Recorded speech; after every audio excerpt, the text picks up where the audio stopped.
بسم اللہ الرحمن الرحیم۔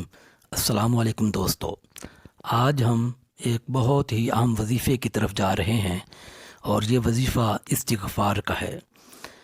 یہ ایک اللہ تعالیٰ کی طرف سے ہمیں تحفہ دیا گیا ہے اور اس کے بہت ہی غیر معمولی اثرات ہیں۔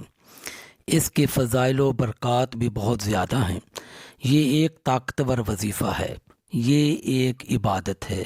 استغفار کسی بھی زبان میں کریں، لیکن جو تاثیر اور طاقت عربی زبان میں ہے وہ کسی اور میں نہیں۔ استغفار کرنے والے پر بہت ہی انعامات اور رحمتیں برستی ہیں اور اس کے گناہ معاف ہو جاتے ہیں، اس کے لیے رحمت کے دروازے کھل جاتے ہیں۔ قرآن پاک میں کئی مقامات پر ہمیں استغفار کا حکم دیا گیا ہے۔ اللہ پاک جو کہ 70 ماؤں سے بھی زیادہ مہربان ہیں، ہمیں استغفار کا حکم دیتے ہیں۔ گناہوں سے انسان کے دل پر زنگ لگ جاتا ہے اور یہ زنگ استغفار کی کثرت سے مٹا دیا جاتا ہے۔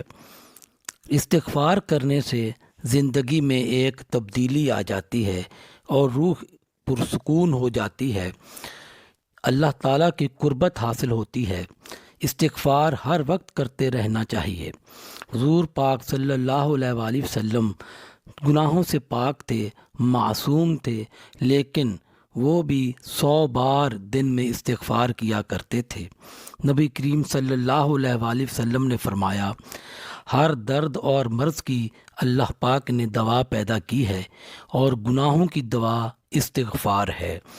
حضور نے فرمایا کہ رات کو سونے سے پہلے اپنے بستر پر پہنچ کر 3 بار استغفر اللہ الذی لا الہ الا هو الحی القیوم واتوب الیہ جو پڑھے گا اس کے سارے گناہ معاف ہو جائیں گے، اگرچہ وہ سمندر کے جھاگ کے برابر ہوں یا ریت کے ذرات کے مساوی ہوں یا درختوں کے پتوں کے برابر ہوں یا دنیا کے دن رات کے برابر ہوں، وہ سب معاف کر دیے جائیں گے۔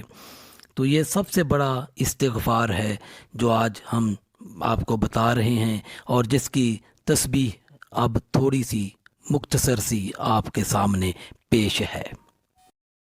استغفر اللہ الذی لا الہ الا هو الحی القیوم واتوب الیہ۔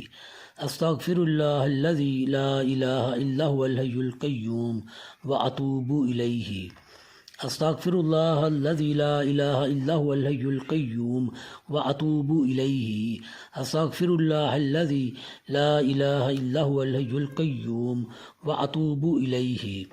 استغفر اللہ الذی لا الہ الا هو الحی القیوم واتوب الیہ۔ استغفر اللہ الذی لا الہ الا هو الحی القیوم واتوب الیہ۔